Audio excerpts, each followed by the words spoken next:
Great. Well, hello, everyone. I'm going to get started with the introductions while we let the first few people in out of the last people out the waiting room. But first off, welcome and thank you for joining us today for the second in our series of workshops looking at approaching the family archive. We had a really, I thought, kind of exciting session about 2 months ago, talking about paper objects in the family archive and how they've been curated. So today we're pushing the boundaries of the archive a little bit, I think, in that we are going to be talking about objects as archives and objects as archiving in the family context and thinking about some of those relationships. And joining us with us today to do that, we're very lucky to be joined by Professor Jill Jeannot, who's from the Centre for Arts, Memory and Communities at Coventry University. She's an artist and a sculptor whose work is informed by women's domestic crafts, decorative art and folk art. And she convenes the Drawing Conversation series, which has a series of publications, symposia and exhibitions. And she's also working on a book at the moment about artists, studio and the home. And she's going to talk to us today about some of her work and how her work has been informed by thinking about family objects as a type of archiving. I think Jill said she's going to talk for sort of 15-20 minutes and then we'll have a bit of time for questions. And then depending on how much time we've got, I thought given the subject of this week, it might be nice at the end if anybody would like to open up to discuss and share any objects from their own families that they're kind of inspired to share with us off the back of that. That would be really lovely.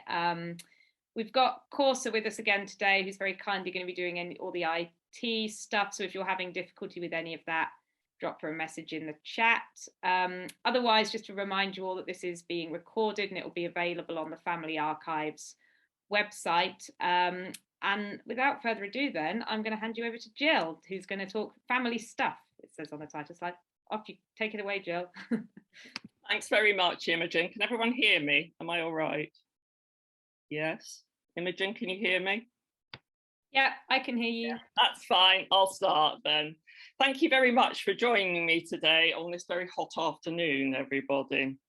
I'm going to talk about some work I've been doing over the last couple of years, and it asks questions rather than answers any, as you would expect really from visual arts practice. Eric Rogoff has argued for art practice research as a pertinent methodology for working across themes, subject areas and histories of knowledge. She observes that art can operate in interdisciplinary modes to ask and address questions and to respond to questions from other fields through narratives and personal histories. That certainly fits what I'm doing at the minute. And I find the capacity of my practice to frame and then to ask questions key to my written research, and the two develop my thinking in tandem. So I make and write and make. So this set of work that I'm going to show you has evolved from an ongoing practice project that investigates ideas of objects and memory in relation to family and home. The project began during the COVID-19 lockdown in 2020, in that long period where we were shut up at home. Day in, day out with my husband, I became more aware of the activities that I carried out in the home, the repetitive nature of preparing for eating and for meals, and of laying the table, sometimes 3 times a day. I made myself really consider then issues of necessary and unnecessary domesticity. Was it necessary for me to do this? Why was I doing it? We always sit and eat at a table. That just makes work. Is it necessary? But I realized really that I was focusing in on the pleasure of selecting items to set and place the table with, and what a pleasure that was for me in many ways, although equally the repetitive nature of it certainly makes it work. I thought about the kinds of things that I was putting together, and they were really eclectic items. I've never had, although I possess, I think, a full tableware set given to me for my wedding by my mother-in-law. I've never really had anything that matched because I've inherited bits and bobs from different places, or I like different things. And it made me really, that period of time really made me think about the types of objects that I was selecting. So they turned out to be from our parents, gifts from friends or family, items we purchased while traveling or on holiday, or objects that we bought ourselves. That temporal shift of the COVID lockdown, staying at home, being in the home all day for weeks on end, enabled a stillness and created spaces of contemplation for me. In this altered space and time, the evocative qualities of my domestic objects and surroundings were heightened. Time at home allowed for remembering the past, people, places, and experiences. And I became aware of how I used the activity of laying the table to play with those memories through the selection of objects to place on the table for each meal. That led me to consider the value that I place on these everyday items and the way in which domestic objects, such as those that we use at the table, may be part of agents of personal family narratives. So I set about taking a series of photographs, many photographs. I'm just showing you two here, really. Some were just what I'd have for a meal. Some were consciously bringing together objects and utensils that had strong resonances for me. So they were both actually as they were and constructed. And I used our dining room table, as I saw it at that time, as a kind of base, as a setting to experiment with different tablecloths, ceramic dishes, cutlery. Some of those photographs were diary-like, others were very much more compositional and drew on the kind of art part of my life rather than the daily ritual part. I was particularly drawn to using items of tableware and tablecloth that came from different places, had been inherited or been bought on visits to Portugal, India, Spain, or France. And as we were confined to our homes, except for that 1 hour day where we could go out, this was a means for me of bringing other places and people into my home and evoking memories of past pleasures and past social gatherings. So during that period, during that summer, I set up a little post on Facebook and said, could anybody send me pictures of their table settings? I didn't say what I wanted or anything. I think I put one of my images up. And I really got a big response to that. People sent me all sorts of things. Some things were sent with text and narrative, some were just sent as images. Some people sent me the food that they're eating, so they saw the setting only as the kind of container for food. Other people kind of got the issue of what composed or what comprised that setting. So this is one of the ones that I got back. And this is a wooden dish from Thailand with cutlery from Thailand and the napkin was from Thailand. And this set, and there were 4 dishes in the set and place settings for 4, was a set of tableware that this person's mother had bought 40 years ago when she was on holiday in Thailand. And about 20 years ago, she'd given it to Kate.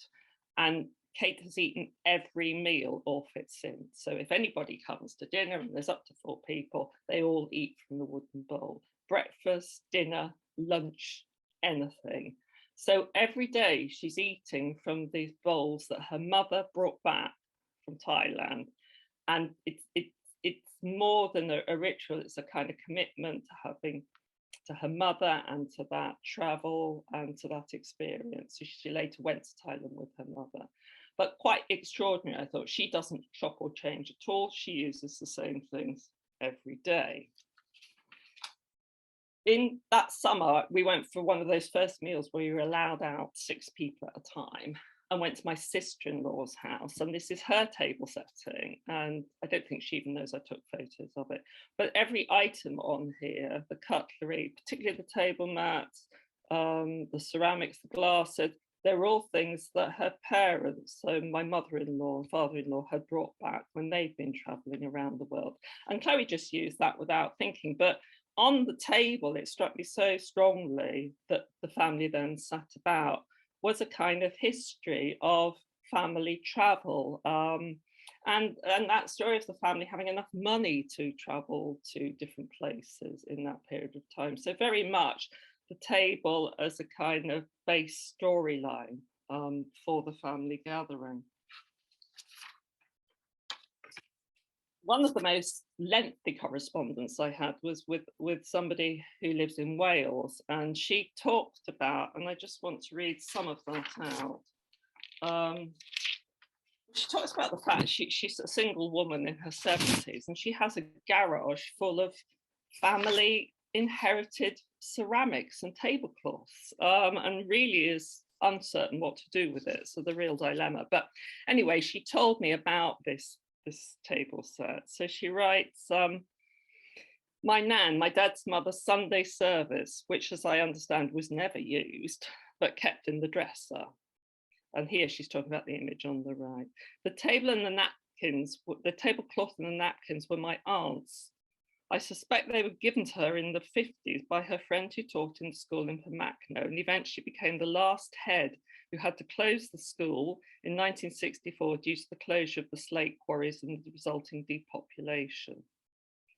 The knives are a set of tea knives my mother was given for her wedding. They have a logo on them with a rose and star above and an almost Arabic bowl shape holding them. And they were made in Sheffield by First Stainless. Just as an aside, I would like to say that my parents were given 45 tablecloths and 20 cruet sets when they got married. She sent me another photo of a tea set then that had been bought by her father for her mother when she was born.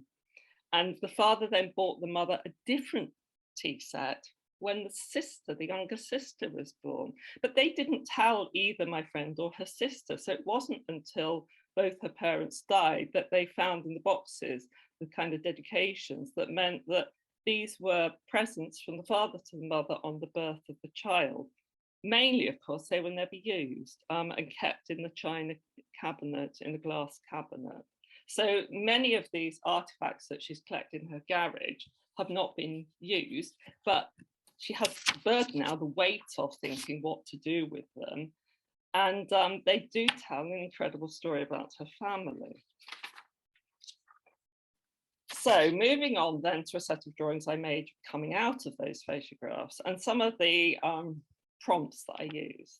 There's a set of 3 drawings here. They're collaged, drawn, and some of them have already have images that are taken from old 30s magazines in them. So it's also the one on the left and on the right has sections of tablecloth edging actually attached to it. So quite complicated drawings, and they're about ideas of place settings on tablecloths.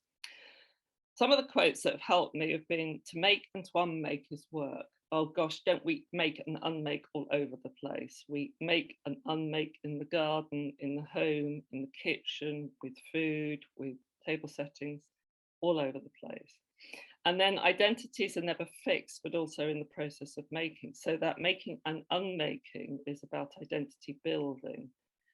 And Clive Edwards's phrase around objects bear specific memories and are reminders as to when and where they were produced or acquired.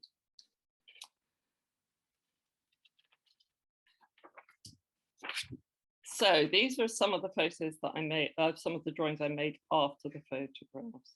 And I began to think, as I started to make these drawings about family meals, about my own family and their meal times.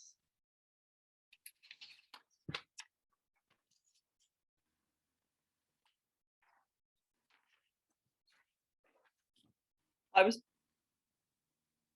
born and brought up in a small hotel in the Channel Islands. So this idea of place setting and table laying is something that's been with me since I think I was 7 when we moved there. And my mother had run a little B&B before that as well. So always in our house, whilst I was growing up, there were guests and there were tables, either just for breakfast or for breakfast and dinner. And as a child, I had to help to lay the tables. And I learned to lay the tables properly with silver cutlery, lace, linen china, glasses, water jugs, marmalade bowls, spoons, fish knives and forks, flowers on the table. Learned all about the etiquettes of dining from my mother, the importance of making guests feel at home and make them feel special, and about silver service waitressing, white starched aprons, hair tied back and clean fingernails. My mother was a good cook and we had a large kitchen dining table which always had to be laid properly, and we ate all our meals together on that table. I'm well aware that that doesn't necessarily go on now, but certainly in my own life with my husband, we've kept that tradition of eating and speaking at the table. My parents spoke at the table, but on the whole, my younger twin sisters and I were to be seen and not heard, which was pretty commonplace in the 60s and 70s. I know it's different now, but our family table wasn't a place of open conversation. It was one of instruction and education. My parents spoke about other people, their friends and their family, and passed moral judgments on them, on their words and their actions. And through this set of drawings, I began to locate my experiences of everyday meals, eating together around a table, as a place and a space for articulating and reaffirming the moral sentiments of my family and their community. And the objects that sit on the table seem to be active in that. They weren't passive components. They were part of that arena of activity. So in these drawings, I really tried to think, and again, I'm only showing you a couple out of very many, about the conversations between my parents, the act of eating and swallowing, and these particular kind of idioms that they had.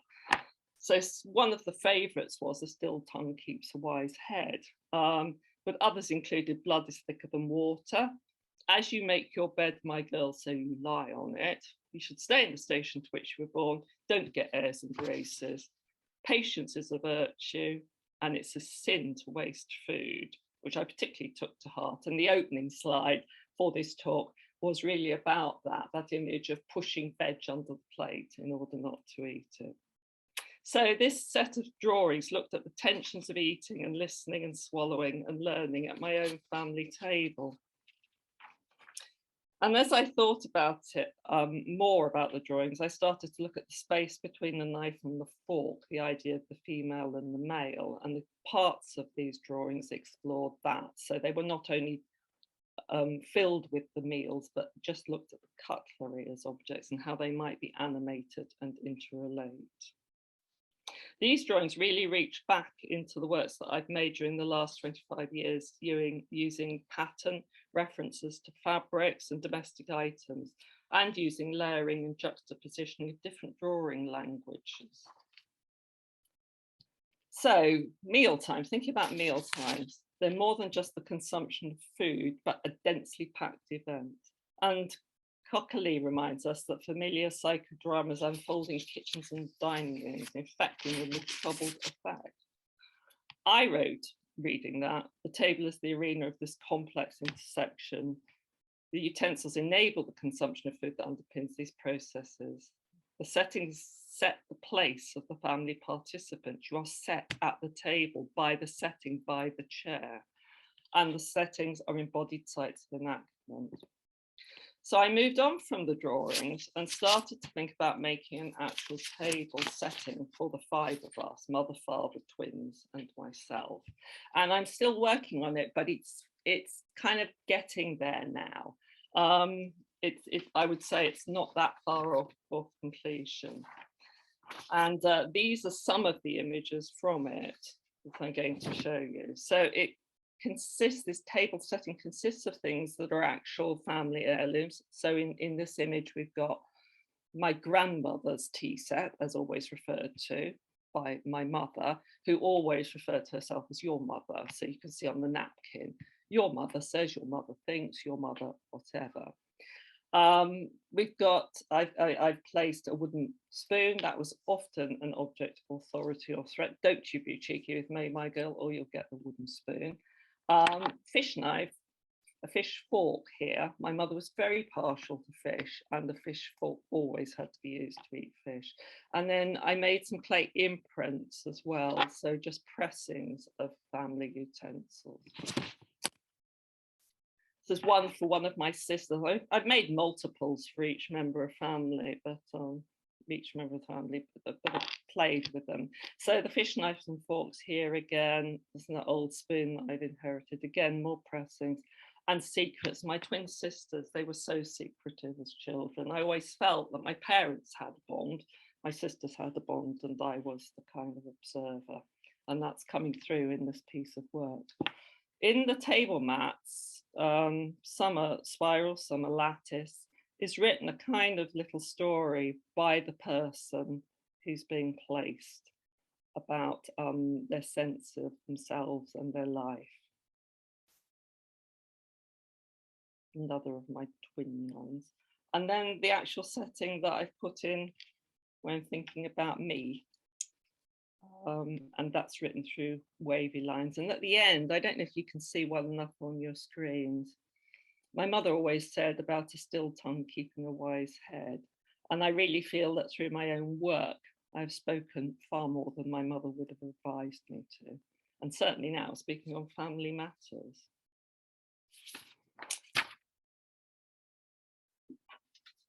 And my father's family too. So side plate there from my father's family. They were always differentiated in the various cabinets they were kept in. Needless to say, none of these things were used. And then when my parents died and we had to clear my mother's house, my sisters didn't want them because they were old stuff. But I took everything, but the kind of pact with myself was that I would use it. And then when it was of no more use or got broken, it was lost. I made the table from the bottom up.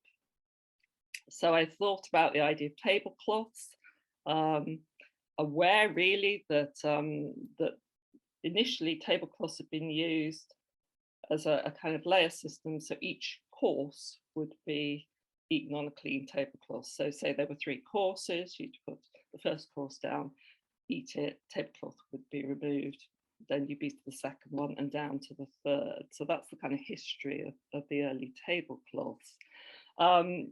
The French historian Jean-Claude Bonnet notes that the tablecloth, which had been a space of common disorder, becomes a pristine white space separating out the individual place settings, and was meant to be kept as clean and clear as possible sometime around the 16th, 17th century, late 17th century.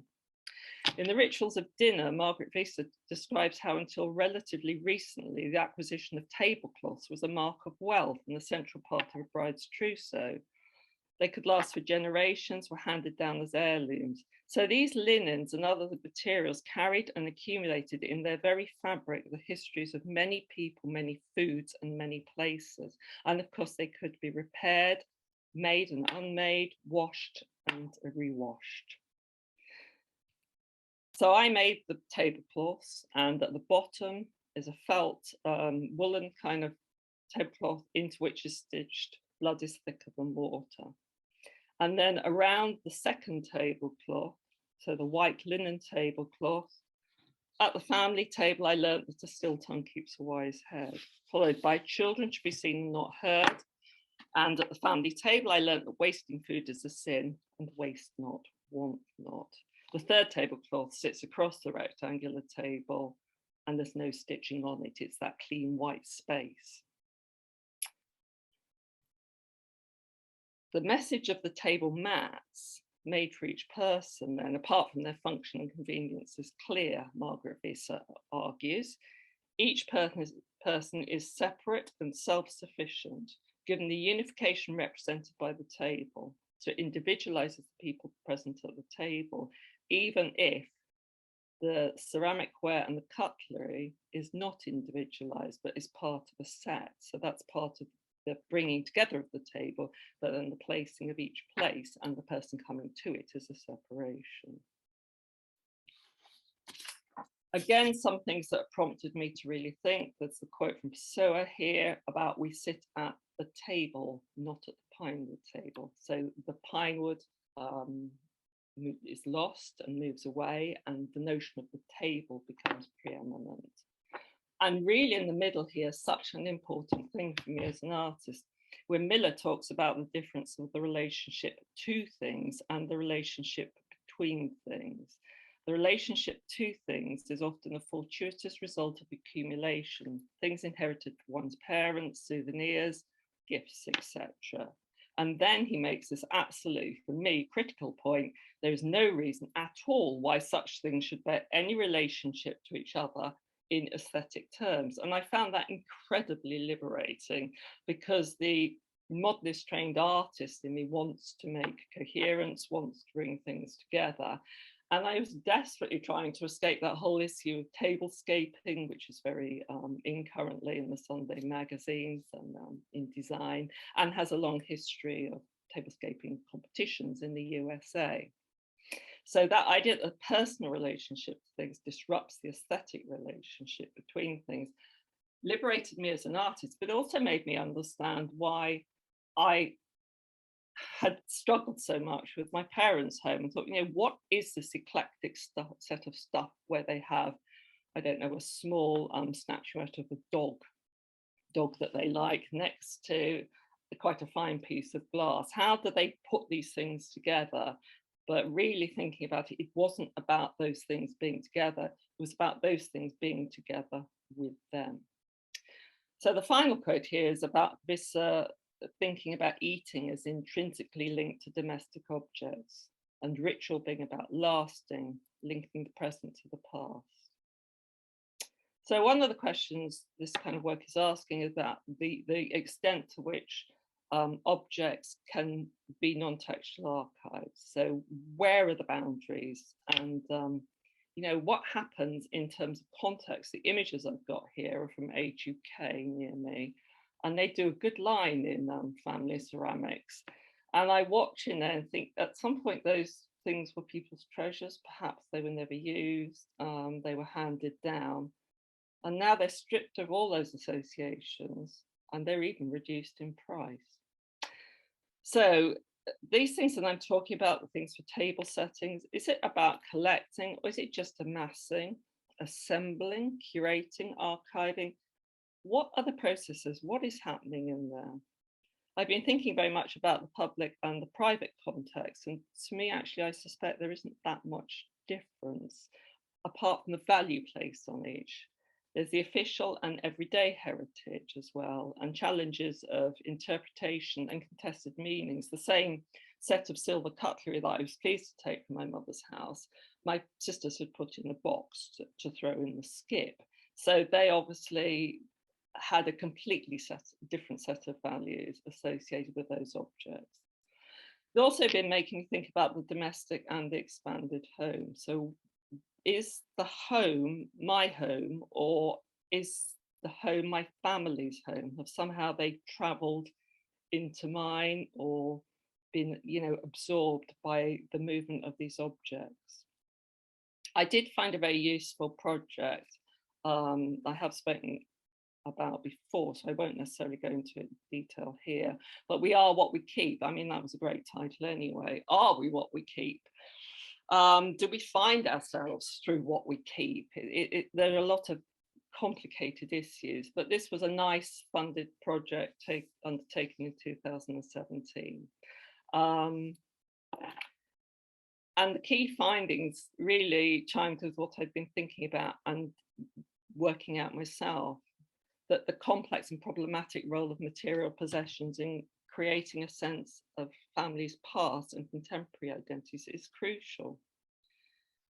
There is obviously a very easy way of just rejecting the past and cutting that out. But if you want to pull something of your family's past with you, if that is part of your identity, how do these objects work to help you do that?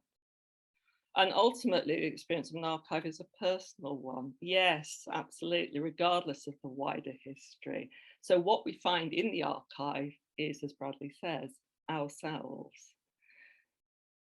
There are significant similarities, this particular project found out, between archiving practices in public and private spheres. And I would think that was particularly about editing, selection. It's not a case of simply amassing. There is always a selective process. And responses to the accumulation of stuff and the associated parallels of caring for it are mirrored both in public and private collecting. It's very helped also by the argument around numinous objects and the idea of objects being more than the physicality. I mean, that's well rehearsed through material culture. But then these different names, I like the phrase numinous object. It feels better than memorabilia. But these artifacts, it's about the psychological rather than the material, isn't it? And its significance by association. Meskeman describes collections of objects, collections as objects that are displayed as a compendium of symbols and indices that represent personal links to other times, locations, and other individuals. And in Stitching the Self, Amos and Binkley write, the needle becomes a numinous tool. Oh, I was thrilled when I read that, having stitched so much myself. And then they argue that through stitching, people not only articulate facets of themselves, they alter their physical being, they increase their skill and dexterity, they remake the self and allow the self to become manifest in the world. So my final, quickly, set of images are around the work that I'm currently really focusing on whilst I just finished the table setting project off. My neighbour came to me a few months ago after her mother had died earlier this year, and she came to the back door early evening with the most enormous armful of, well, family linen. And she said, look, I'm emptying my mother's house. I have no idea what to do with this. I've been in the linen cupboard. Please, could you either do something with it, make something from it, or at least would you sort through it? And if you don't want it, you can throw it away, but I can't do it. So I duly took these in and put them in the room I work in, and thought, oh gosh, what am I going to do with all that? And my first thought really was to wash them and iron them. And then I thought, hang on a minute, what are you doing? These things were last folded, last washed, last ironed by Carol's mother. That was what was so, I think, so difficult for my neighbour, for Carol, that she was giving me these things that she knew had absorbed physicality of her mother, that mother's actions, whether it was necessary or unnecessary domesticity, didn't matter. They kind of embodied her mother for her. So I started to make some sets of work where I simply, as far as possible, kept the folding and some of the placement from the pile as it was, and then simply attached them onto canvas so they can be seen on a wall. And then embroidered into these, this was the first one, the mother's treasures became the daughter's dilemma. The daughter's dilemmas piled up. And then this is the third one. Past idylls eluded the daughter. So behind the open lacework piece that's on the front of this piece is a little hand embroidered piece of work around the idea that nearer to God in the garden than anywhere else on earth. The ones I'm actually working on at the minute still have needles and embroidered cotton in. They're unfinished tablecloths, so I'm trying to work with those. I will not finish the embroidery, but we'll work around with it and leave the needle and the stitch as it was where Carol's mother had it. But it's very much my own experience, and then people around me, and women of a certain age, I guess, in the 50s and 60s, losing their mother, the objects are coming to them, don't know what to do with them. I've been able to rework some, and by doing so, I hope I've asked some questions that are at least obliquely pertinent to the issue of what is a family archive. Thank you very much.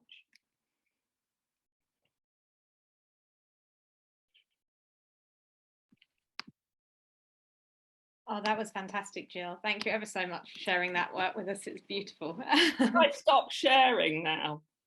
You can, yes.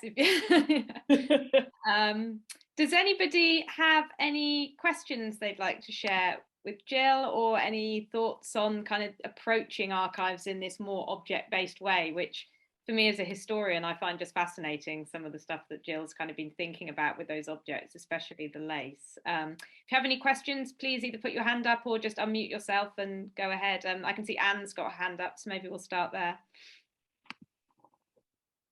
Sorry, it resonated with me when you said you didn't have a set of dining crockery. I don't either, but I have two cupboards full of different sets of crockery from different members of the family. Now, it resonates with me more because I'm from the Potteries. So not only do they hold a memory, each different set, a memory of a different person of my family, they also hold a history of the area because they are from pottery manufacturers which no longer exist. And they tie my family to an area as well. So it sort of comes a whole different aspect to what those objects mean to me. What will happen to them when anything happens to me, I've no idea. I don't suppose my son will want them, but they are all different. And I just thought I'd make the point about them because I come from the Potteries, that that is important to me as well.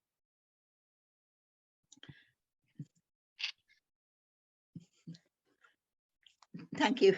Yeah, I think that's really interesting. One of the respondents that I mentioned, the lady that lives in Wales, she'd also sent me pictures of Wesleyan chapel ceramics and talked about how as the chapels were closed, the ceramics were given away. And so the families, the Methodist families, and she was part of one, have the remnants. Nobody has a full set. The big teapots, the big metal teapots, are often kept and are now used for funeral teas only when they had been used for celebrations. But that whole kind of tradition of specific chapelware in Wales, as in Methodist chapelware, has been really divided up endlessly amongst people and will just go, I suppose, eventually, with just a few things surviving. Yeah, thank you. I just wanted to add in the idea of the collection. So I live in a family house that was built and has been continuously occupied by the family. So there is a cellar full of all sorts of china. There's ottomans full of non-valuable, or are they? If I was to throw away the one, is that going to be on the Antiques Roadshow? And I deeply regret it, which but my children are going to get this lot. But the one thing I really wanted to say that resonates is this idea of you can throw it away, but I can't. Yeah. I've recently been an executor for somebody, and throughout her realization that her life was nearer the end than the beginning, she wanted to tidy up and leave things in a manageable state. So many things she passed to us, photographs and memorabilia, and saying, you can throw it away, but I can't, which has brought me, as you said, the daughter's dilemma. She's not a relative actually, but it's a new dilemma to me to add to this clutter and stuff that I am already well endowed with. So it's really very complex, isn't it? These ties to inanimate objects. But if you don't get that, then you shouldn't be a family historian in the first place. Indeed, I agree. And I think it is very complicated. I remember as a child growing up and as a young art student thinking, what on earth do my parents spend all their money on these objects for, these things that they then put up and look at? They're neither art nor high craft nor particularly valuable. What are they doing? And it took me really years of talking to other people who are my contemporaries about our parents to understand that, particularly, and it would be true in other ways for people who'd undergone the war in other ways, but that generation in Jersey that underwent the occupation, the German occupation for 5 years, there were no things to buy. Things were difficult and uncertain, and the most important thing obviously was to eat and to be fed. There wasn't a freedom, they lived under curfew, etc., etc. My mother was the 12th person to wear the wedding dress that she wore on her wedding day, and this dress was simply taken in and out and altered to alter the brides during the occupation. But then when they actually got through that and got to have their own homes, I think objects were really important. They were stabilizing. It wasn't about possession per se or ownership, but far, far more complex than that, about rebuilding and building identity, when they, I think, had felt that that had been very much stripped away. So I wonder if different generations have different attitudes because of the times they're in. I also was thinking a lot about the emphasis now on experiences. If you've got money, you should buy experience because that's what is the important thing, as opposed to if you have money and you can buy something, you would buy objects. Or if you have things given to you and they're objects, they are of value and need care, as opposed to the value given to experiences. And that links in with the digital as well, I suppose. But for me, objects are absolutely central to my life. And it's not only about art, and in many ways, it's really not about art at all. It's about those emotive associations, and the knowledge and the power of these seemingly valueless, really quite ordinary domestic, produced, industrially produced objects. They're very, very potent. I think that's fascinating. And I love some of the ideas in the chat about whether or not people should be photographing items, all this idea of archivists as undertakers who have to throw stuff out for them because other people can't bring to do it themselves. I can see a hand up from Nicola. Do you have anything you'd like to add there, Nicola? Yes, I'd love to. I've got lots to add. I'm going to have to hold myself back. I'm very, while you were talking, I was gathering objects around me, and just very excited by what you were saying. So 10 years ago, I did a whole project on creating my family table in clay, and exploring domestic abuse and violence and fear and so on, in the clay work that I was doing. And I did actually find it on my computer, some of the photos, so I could share the objects if you're interested to have a look at a couple of photos. If you can, that would be fantastic. If I'm allowed to. I'm not sharing, am I, Sue? No, so let's have a look. Can you see that? Yes. Yes. Right. So, yeah, so I kind of created a flat surface, but it buckled while it was drying, and it's got sort of words scratched into it, and then all these little tiny cutlery, and there's the little baby one, and then the middle one, and then the mother's, and then the man's big and kind of grotesque. Well, yeah, grotesque, I suppose. And I don't know if I can show the next one because it's kind of. Oh, wait a minute. Well, that's the same thing. Maybe just a sec. See if I can go the other way because there's some close-ups of the thing, and then I did these sort of individual place settings. Giving is moving energy around. It's a long time since I've looked at this. You've just reawakened my work, I suppose.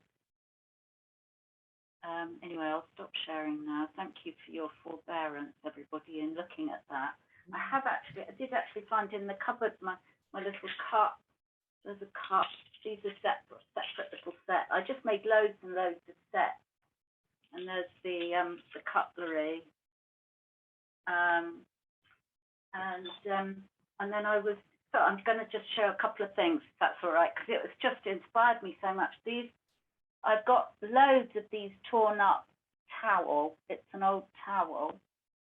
And it was a towel that my mother hated, which was in my stepfather's linen cupboard, must have been from his family. And she sort of saw herself as more modern and upper class than him. So this was all horrible stuff.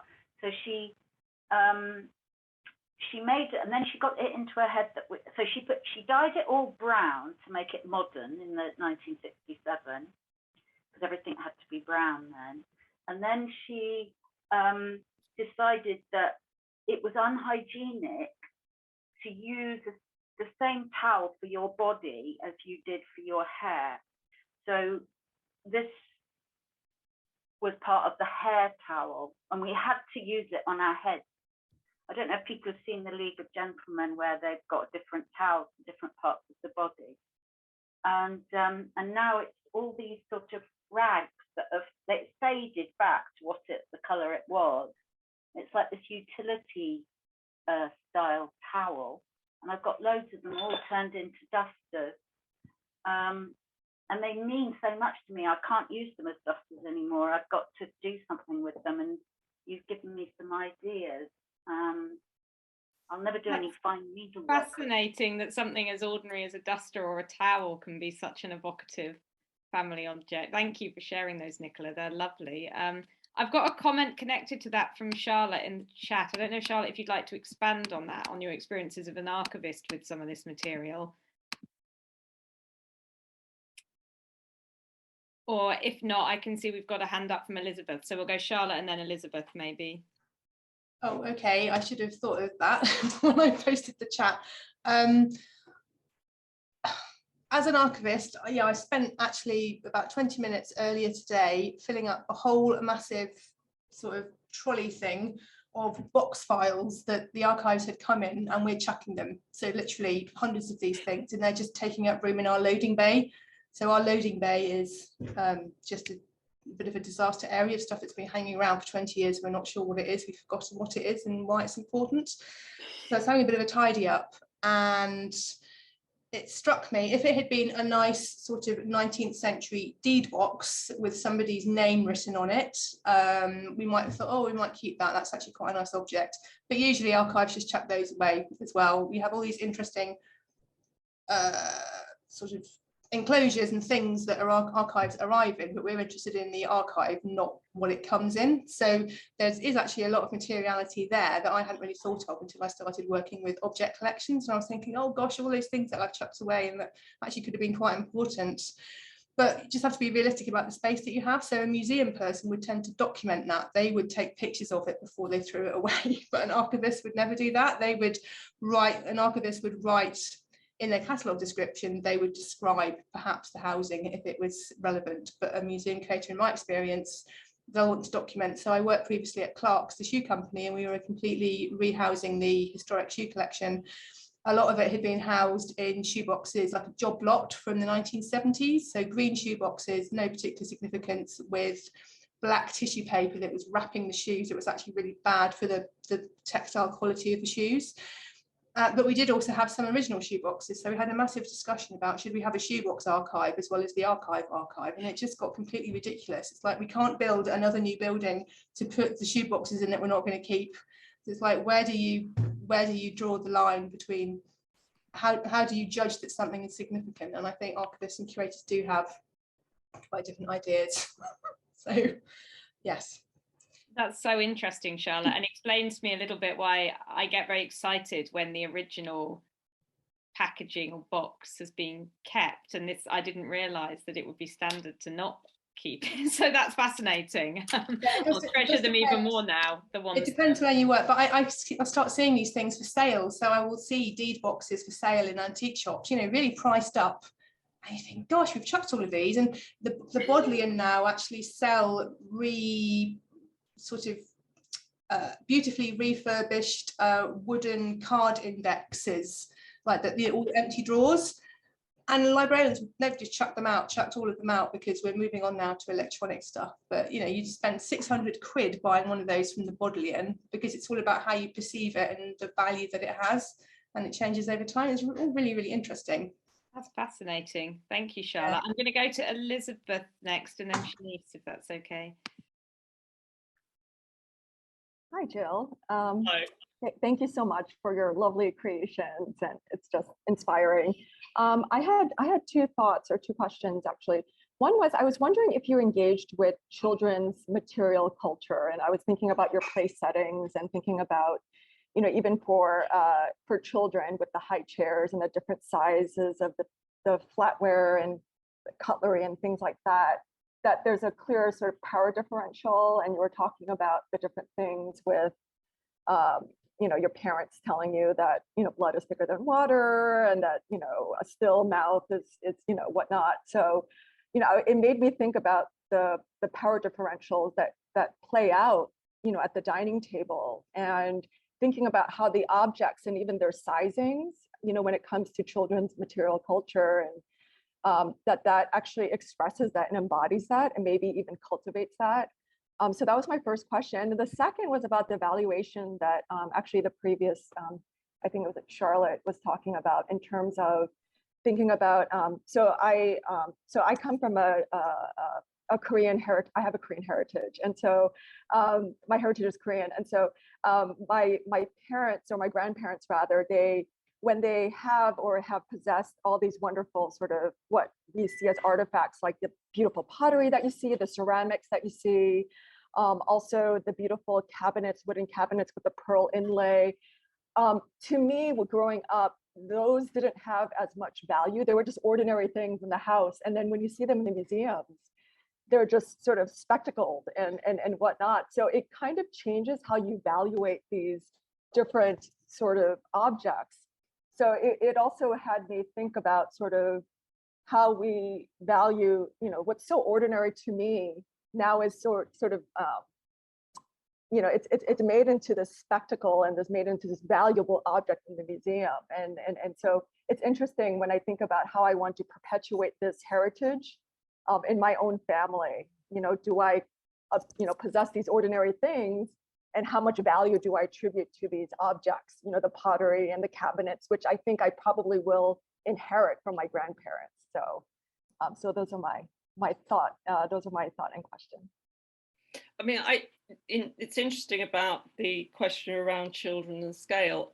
And on our actual family table, no allowance was made for smaller size. So once my sisters or I were out of high chair, we were on normal size chair, possibly with a pile of cushions if you couldn't reach. But of course, that is a power issue in its own right, isn't it? To not give you the specific child cutlery or whatever. But in the making of the table, I'm thinking probably when I was early teenager, and my twin sisters were 5 years younger, so 8 or 9, so 7, that kind of age. Some of the things that I have made, as opposed to the actual real pieces of cutlery, are very small or large. And so scale is played with. And yes, it is the masculine fork that is the biggest. It's my father's fork. But my mother's wooden spoon is pretty big too. And the things around my setting are kind of quite normal size. They're as would be, I would say.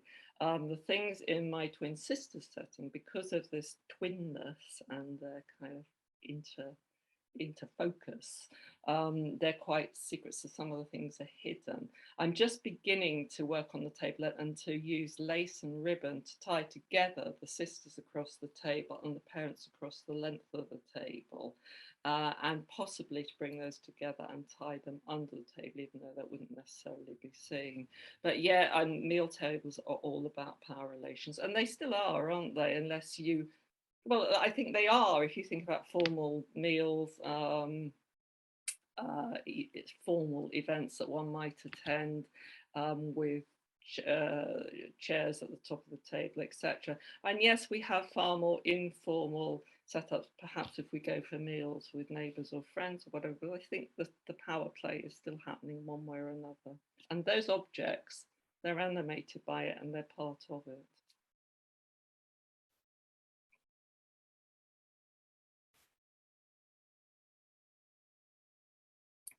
Denise, would you like to come in?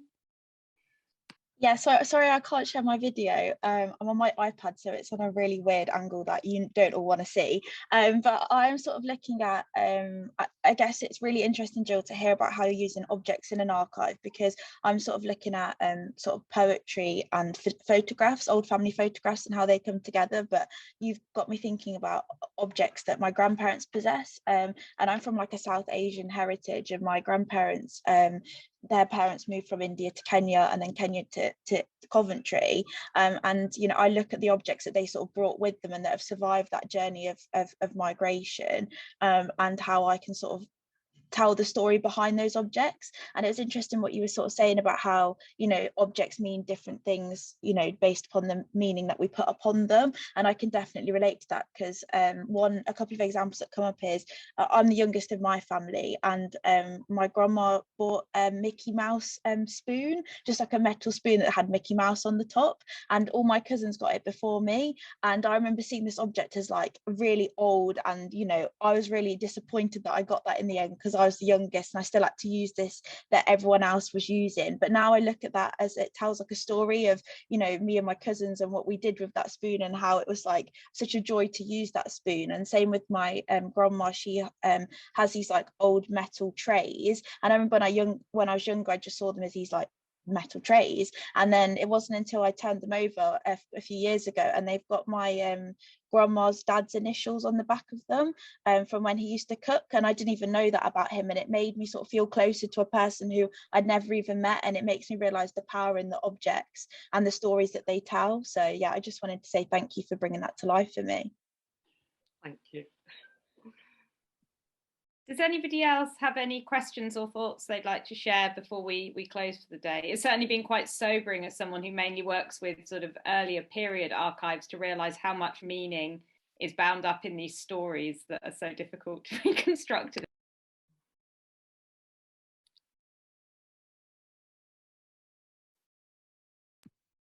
I can see a hand up from Anne, or is that from earlier? No, I put it up again. It was just, as we've been going through the conversation, it's made me consider that how we are looking at all these objects from the point of view of what we do. For example, the family historian, the archivist. Now, if we throw some of these objects away because we don't have room for them, the archaeologists in the future will think that they are gold dust because they will tell about how we lived. Just a thought of the different jobs and the different perspectives on the objects that we are talking about. Yeah, absolutely. Thank you, Anne. Right, we've probably kept Jill for long enough. We've had our time's worth out of her flowers. So pleasure.